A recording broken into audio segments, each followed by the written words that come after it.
welcome to Next Gen Finance, an SEB podcast about sustainable finance.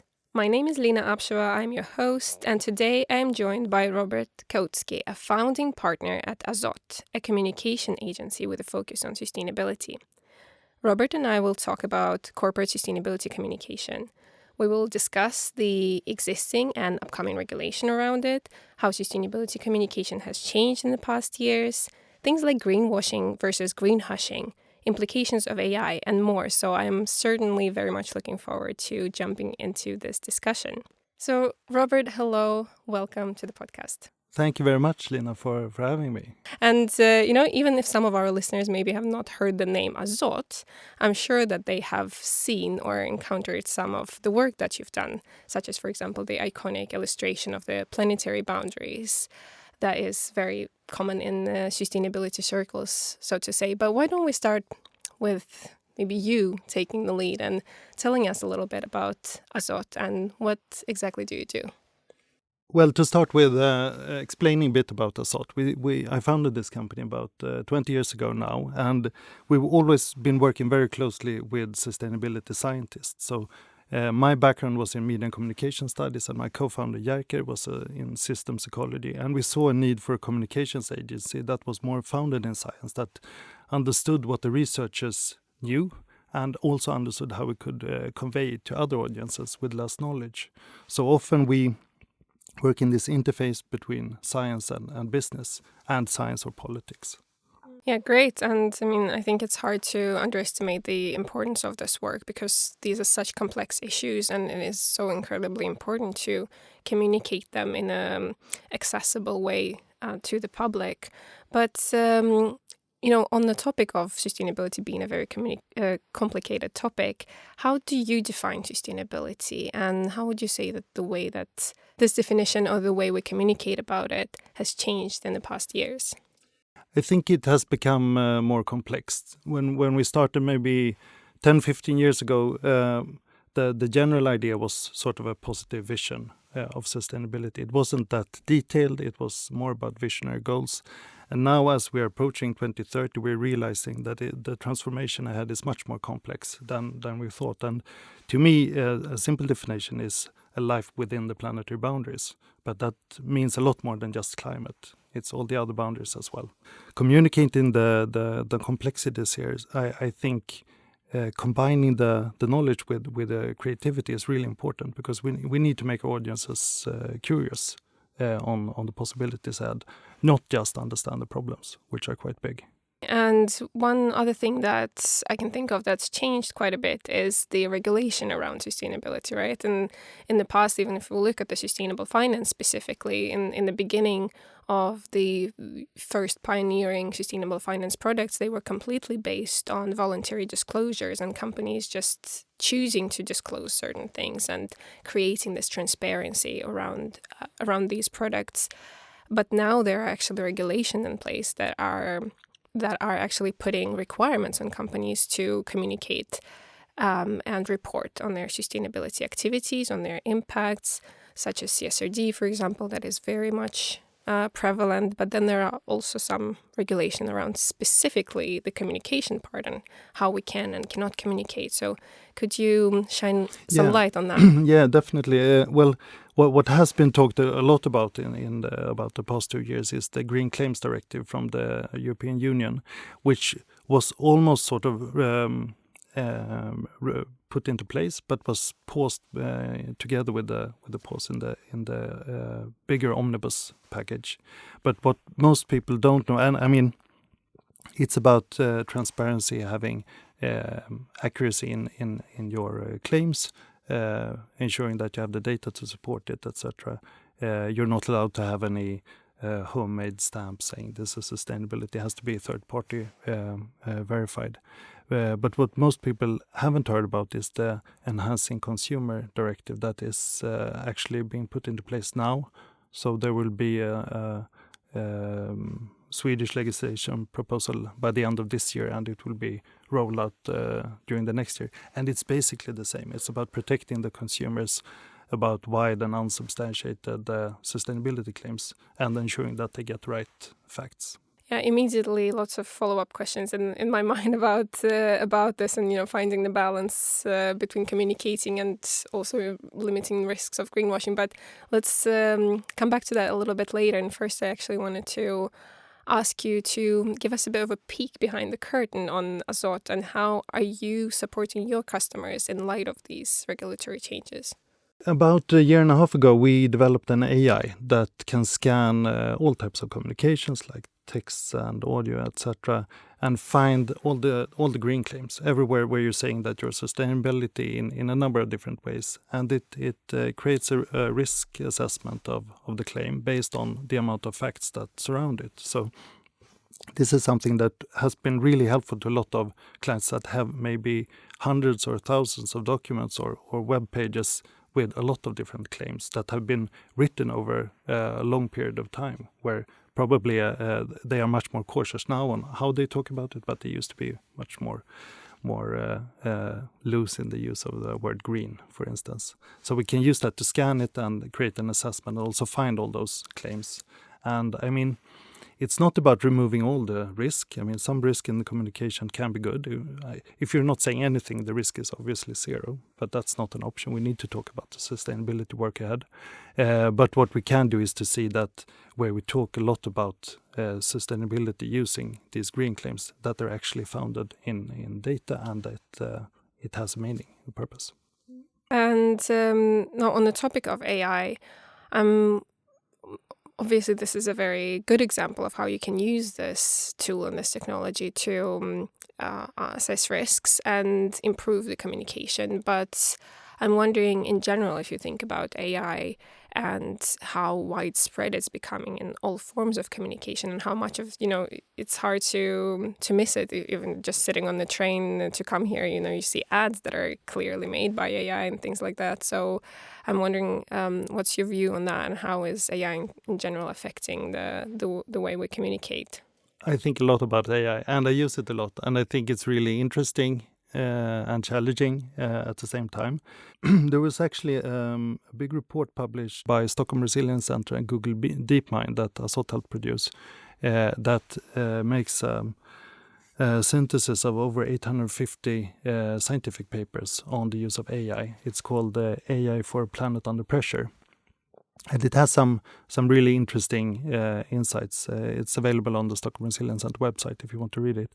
One of them is that if we use AI right, it's probably our best chance of solving all the problems ahead. And the positive use, the potentially positive use of AI vastly outweighs the problems associated with it. If we're unlucky and we're pulled into some kind of crazy filter bubbles where AI is used against us, that is of course not true. So so in a positive scenario, it can be really transformative. Definitely, we'll look into that report, and would be interesting to see also if it addresses the actual climate impact of using AI as a technology, which we have covered a little bit on the podcast, but still very fascinating considering how fast moving this area is. But you mentioned the Stockholm Resilience Center, and of course Johan Rockström, who's behind the planetary boundaries that we have mentioned. And I think it's so interesting how uniquely positioned you are in your work, because you do have such a close connection to researchers and the academia, but at the same time you also have a connection to businesses and other stakeholders. So I'm wondering, what kind of messages are you seeing from these different sides when it comes to sustainability and these questions, and do they differ between themselves? Depends a lot on what size of businesses we're talking about. If it's smaller or medium sized, a lot of them are actually currently more in the greenhushing area. They're not talking that much about sustainability because they're not seeing a demand from consumers, and they're not having the regulatory push at the same strength longer. The bigger companies, they're already very vested in the sustainability transition. So they are, on the other hand, are talking more about it, perhaps not using the words green, sustainable, happy future, sort of the big words, but more specific. And a lot of the companies are putting a lot of effort into affecting policies to help the transformation. From the science side, I think, well, they scientists are really good at describing the problems. They're usually not that good at providing the solutions. I mean, they leave that to other actors in the society. But I think a big shift now is that I see a lot of science has a lot of traction within the companies. They're really interested in grounding their strategies in science, and they're really interested in grounding their communication in science, because it helps them to be more honest, to be more transparent, and reduce the risks ahead. So you mentioned the decline in the popularity of sustainability as a topic, and I think that I certainly see that as well, that we as a business community, both the large companies and the small companies, and to be honest, even private individuals, I feel like are talking less about sustainability. And then there can, of course, be different reasons for that, whether it's greenhushing, which means that companies are just, afraid of being criticized for greenwashing. So they are not communicating about the green things that they actually are doing. Or it could be because of the change in priorities due to the changes in the geopolitical situation. There is definitely a change, is what I'm trying to say. And I'm wondering, how do you view that change? And maybe if I may ask, what are your predictions for the future? Well, I think if you look globally, there's not that many positive signs right now that we are following sort of an orderly transition in the sustainability sphere. What I am seeing is that as companies don't want to stop the work they're already invested in transformation, they're becoming much more local in their initiatives. So there are lots of examples from around Sweden now where groups of companies partner, for instance, with a local university and make real place-based sustainability actions. And that's very positive. But often they are not only talked about in sort of a sustainability language, also talked about in terms of resilience in the local community, those kinds of sustainability-related words, but not green.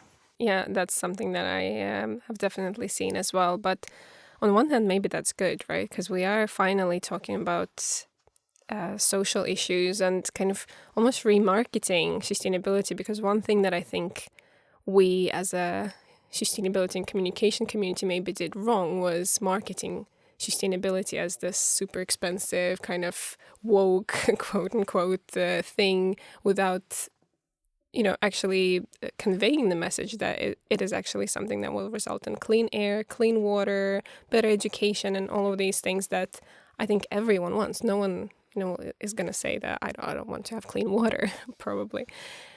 But yeah, maybe now we're going a little bit off topic, but I am very interested in this kind of discourse, as you can probably hear.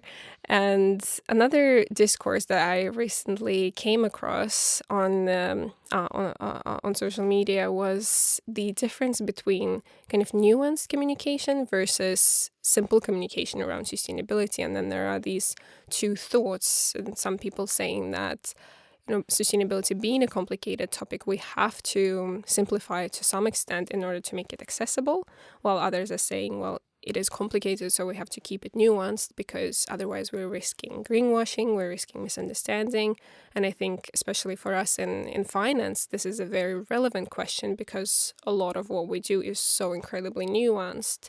And, sometimes we even see that people don't even understand maybe the difference between investments and financing. And then, if you don't have that basic understanding or can bring that nuance into the conversation, then you can't even take that conversation further.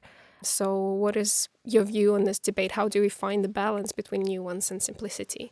I think I was thinking on your first part of the question there around sort of the vision for sustainability. I think we were in a way selling a vision for the future, but no one was buying it. It was too far-reached. It was too difficult to see how we go from where we are now to where we need to be.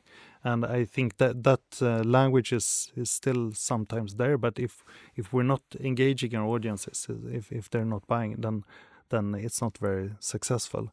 And that's probably, it bridges over to the second half of your question around simplicity. even we who work with scientists, helping them simplify and communicate their science, we know very little in relation to sort of the entire knowledge that is possible to have. And what we need to do, I mean, basically you can never tell anyone who's not already interested, and that's a big challenge we have. You need to find the creative idea that makes someone curious. Because if you flip that over to the other side, if you make someone curious on a topic, they tend to find out everything on their own. I'm just looking at my kids at home. Whenever they get sort of a new nerdy interest, they learn everything in like a week.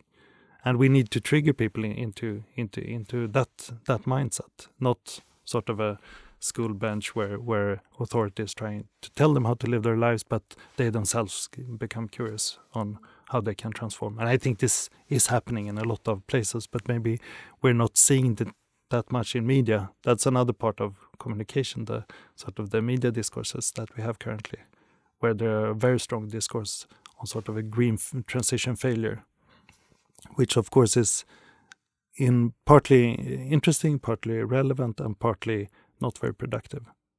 I really like what you said about the making sure that people become interested themselves, so then they actually feel like it's something that's driving them from within, that they want to get to know this topic. And I think if we think about that kind of need, then it is very important to demonstrate this complexity of sustainability and the different facets of sustainability, because while some people might be really interested in the climate, other people will be really interested in maybe biodiversity and nature, and others might be more interested in resilience and kind of infrastructure, which is all parts of sustainability. And a lot of food for thought. Yeah, and also just to add to that, I mean, it's becoming more and more practical to us now. I mean, if the railroad is washed away by a big flood or thunderstorm, if we see all these effects, if our cities become flooded, we can't drive to work. That I think that's how we will realize that we need to adapt and change. It's very effective. It hasn't been that effective just with having scientists warning us that this will happen in the next 20 years, in the next 10 years, in the next 5 years. But when we see it happening, I think that it's a very effective message.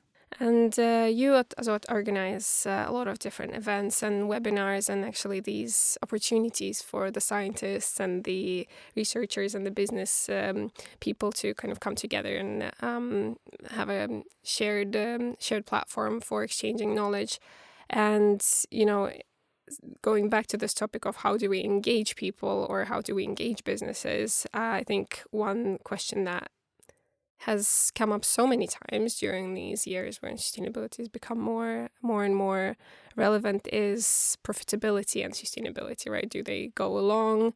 Can you make money while still being sustainable? And you guys actually had a webinar on the topic of does sustainability sell recently. I missed the webinar, but I saw that there was a note on your website about it. So I was wondering if you could share some findings on that. I think ideally we would of course like it to sell more, but to some audiences it sells very well. What is interesting, what we see in some big companies that where we work, is how they're actively. I mean, you have to manage to transition while maintaining your profitability as you do it. And some clients that have really big assortments, they are now building the dashboards and tools that they need to drive marketing so that they're actually selling more of the more sustainable stuff and less of the bad stuff. And this is something that in combination with nudging campaigns in the stores, where you get consumers to actually voluntarily pick a more sustainable option, I think that's the way to go. But it's not as easy just as putting a green label on a box of chocolates and it will sell more. You need to work very actively with it.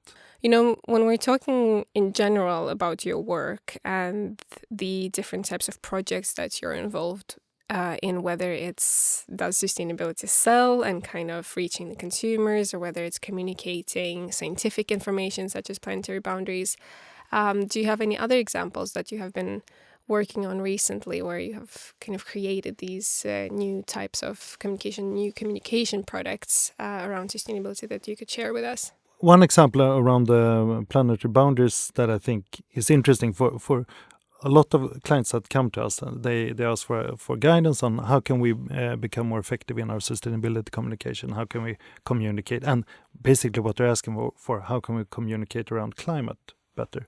And once we dive into them with a planetary boundaries perspective, we very often find that they have much more to say about one of the other planetary boundaries.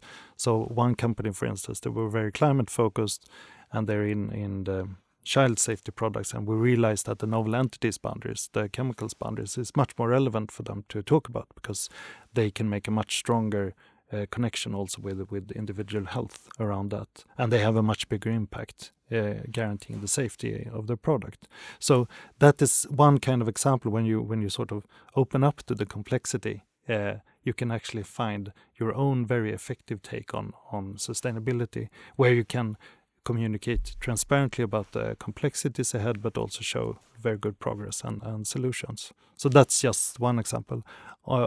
On the overall topic, does sustainability sell?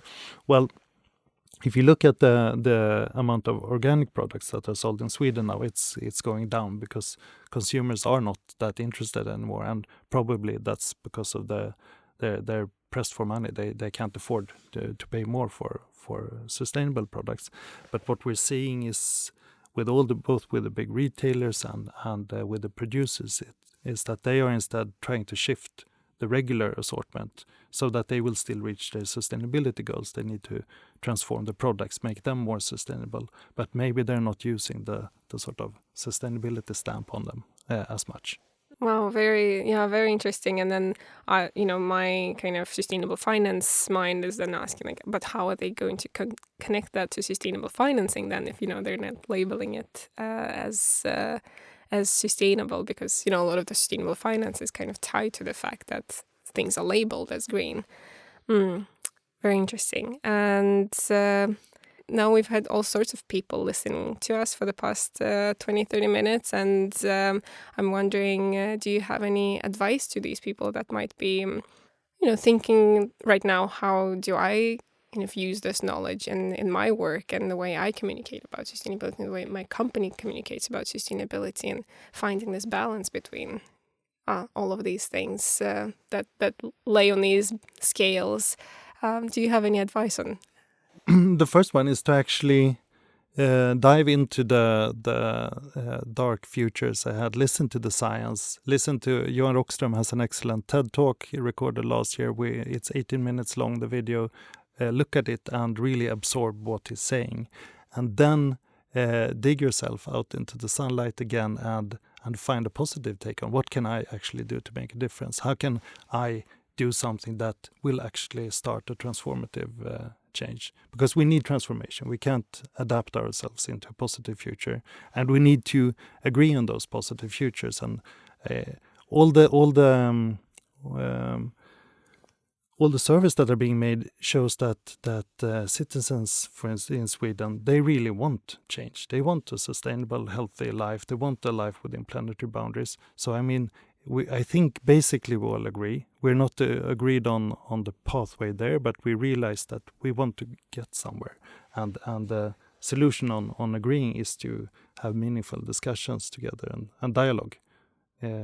So listen to your stakeholders and act on it.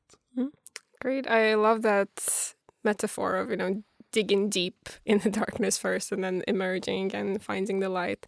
Thank you so much, Robert, for coming on the podcast and sharing some of your great insights, telling us a little bit about your work. And of course, thank you to our listeners for tuning in and joining this conversation. As always, you can subscribe or add the podcast to your favorites in order to be notified when new episodes come out. But for now, take care and goodbye.